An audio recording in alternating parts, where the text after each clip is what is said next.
মহাদেৱ কিয় বিশেষ? মহাদেৱ কিয় মহাদেৱ? শৰীৰত বাঘৰ ছাল আৰু ডিঙিত সৰ্প পৰিধান কৰা শক্তিয়ে দি সমুদ্ৰ মন্থনৰ পৰা ওলোৱা বিষ পান কৰি সমগ্ৰ সৃষ্টিক ৰক্ষা কৰিছিল। সেই বিষ তেওঁৰ কণ্ঠত থাকি গৈছিলে। হয়তো সেইবাবে তেওঁ মহাদেৱ। আচলতে দৈনন্দিন জীৱনত আমি যথেষ্ট বিষ পান কৰিব লগা হয়। অফিচৰ টাৰ্গেট, বছৰ গালি, এনজাইটি, ডিপ্ৰেশ্যন, ফ্ৰাষ্ট্ৰেশ্যন। তাৰ ভিতৰতো যিসকল মানুহে জীয়াই আছে, তাৰ ভিতৰতো যিসকল মানুহে উশাহ লৈ আছে, হয়তো তেওঁলোকৰ হৃদয়তে মহাদেৱ আছে। আৰু পত্নীৰ মৃত্যুৰ পিছত তেওঁ ভস্ম মুখত সানি তেওঁ প্ৰতিজ্ঞা কৰিছে, যিমান হেজাৰ বছৰ হলেও তেওঁ অপেক্ষা কৰে। পত্নীৰ পুনৰ জন্মলৈ অহালৈ তেওঁ অপেক্ষা কৰে। আৰু পাৰ্বতীৰ ৰূপত পুনৰ জন্ম লোৱাৰ পাছত তেওঁ দ্বিতীয় বিবাহ কৰে। শিৱৰ আদিশক্তি বেলেগ নাছিল। তেওঁ আধা অংশ নাৰী ৰূপে প্ৰতিফলিত কৰিছিল। প্ৰেমক হয়তো ইয়াতকৈ সন্মান কোনেও দিব নোৱাৰে। আজিৰ ইটছ নট ৱৰ্কিঙৰ পৃথিৱীত ভাল পোৱাৰ আন কি নাই। তেওঁ মহাযোগী, সাধনা আৰু জ্ঞানৰ পুথি। মহাদেৱৰ পূজা দেৱতায়ো কৰে, অসুৰেও কৰে। তেওঁ মন্দিৰতো থাকে, শ্মশানতো থাকে। তেওঁ উগ্ৰ, তেওঁ শান্ত। আচলতে আমাৰ ব্ৰহ্মাণ্ডৰ বেছিভাগ অংশই খালী, আৰু হয়তো এই খালী অংশখিনিয়ে মহাদেৱ। তেওঁৰ হাতত থকা ত্ৰিশূলে ব্ৰহ্মাণ্ডৰ তিনিটা গুণ ভাৰসাম্যতা ৰক্ষা কৰে: সতগুণ, ৰজগুণ, তমগুণ। হয়তো তেখেতেই সৃষ্টি, তেখেতেই পৰিচালক, আৰু বিনাশো তেখেতেই। আচৰিত লাগে ন, তেখেতৰ যি সমগ্ৰ ব্ৰহ্মাণ্ডৰ সৃষ্টিকৰ্তা, তেখেতে ডিঙিত পৰিধান কৰে এডাল সাপ। হয়তো তেওঁৰ ওচৰত কোনো পাৰ্থিৱ সুখৰ মূল্য নাই। তেওঁৰ শিৰৰ পৰা বৈ যায় গংগা, আৰু এই গংগা হৈছে জ্ঞানৰ প্ৰতীক। তেওঁ জ্ঞান আৰু সাধনাৰ প্ৰতীক, দ্য গড অফ মেডিটেশ্যন। তেওঁৰ কপালত থকা চকু ধ্বংসৰ প্ৰতীক।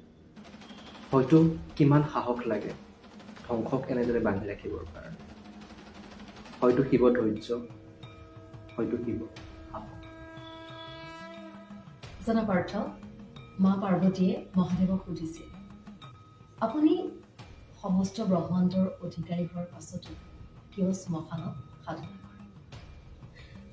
তেওঁ কৈছিল, যি স্থানত শৰীৰৰ অৱসান ঘটে, মায়া অথবা পাৰ্থিৱ সুখৰ অৱসান ঘটে, সেই স্থান অপবিত্ৰ কেনেকৈ হ'ব? যি স্থানত আত্মাই অনুভৱ কৰে শৰীৰ মাত্ৰ কেইটামান মুহূৰ্তৰ বাবে, আত্মাৰ যাত্ৰা চিৰস্থায়ী, সেই স্থানৰ পৰাই মুক্তিৰ যাত্ৰা আৰম্ভ। মানৱীয় দুখ, যন্ত্ৰণা, পাপ পুণ্যৰ দূৰৰ শেষত আত্মাই আন এটি যাত্ৰাৰ বাবে সাজু হয়, নিজৰ কৰ্মৰ তালিকাখন লগত লৈ সেই স্থান পবিত্ৰ কৰে। শৰীৰ যদি শেষ হোৱাৰ আগতেই পৰিয়ালৰ লোক যাবলৈ ওলায়, অকলে এৰি থয়, কিছুদিনৰ পাছত হয়তো সম্পত্তিৰ ভাগ বতৰা আৰম্ভ হয়, আত্মাই কান্দায়। তেওঁলোক অকলশৰীয়া নহয়, কাৰণ তেওঁলোকৰ লগত মহাদেৱ আছে। আচলতে সৃষ্টিৰ আটাইতকৈ ডাঙৰ পৰম সত্যটো হৈছে মৃত্যু। মৃত্যুতকৈ ডাঙৰ একো সত্য নাই।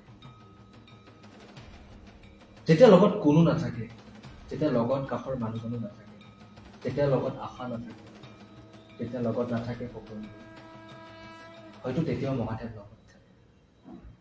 আৰু হয়তো সেইবাবেই তেওঁ সাধনা কৰে এনে এটা স্থানত, যি স্থানত থাকে কুকুৰ, তেজ, শৰীৰৰ অংশ, এটি দীঘলীয়া ইতিহাস। তেওঁ লগত থাকে, তেওঁ আত্মাৰ কাষত থাকে, আত্মাক বুজি পাবলৈ লগত থাকে। তেওঁ শৰীৰত চিতা ভস্ম, যেন পাৰ্থিৱ বস্তুৰ একোৰে অস্তিত্ব নাই তেওঁৰ ওচৰত। সকলোৰে আপোন তেওঁ। তেওঁৰ কাষত ভূত থাকে, প্ৰেত থাকে, আত্মা থাকে, অথচ তেওঁৰ কাষতে থাকে সাধু প্ৰেম। হয়তো সেইবাবেই তেওঁ মহাদেৱ। হয়তো সেইবাবেই তেওঁ সকলোৰে যথেষ্ট আপোন। হয়তো সেইবাবেই তেওঁ সদায় বিশেষ। ওম নমঃ শিৱায়।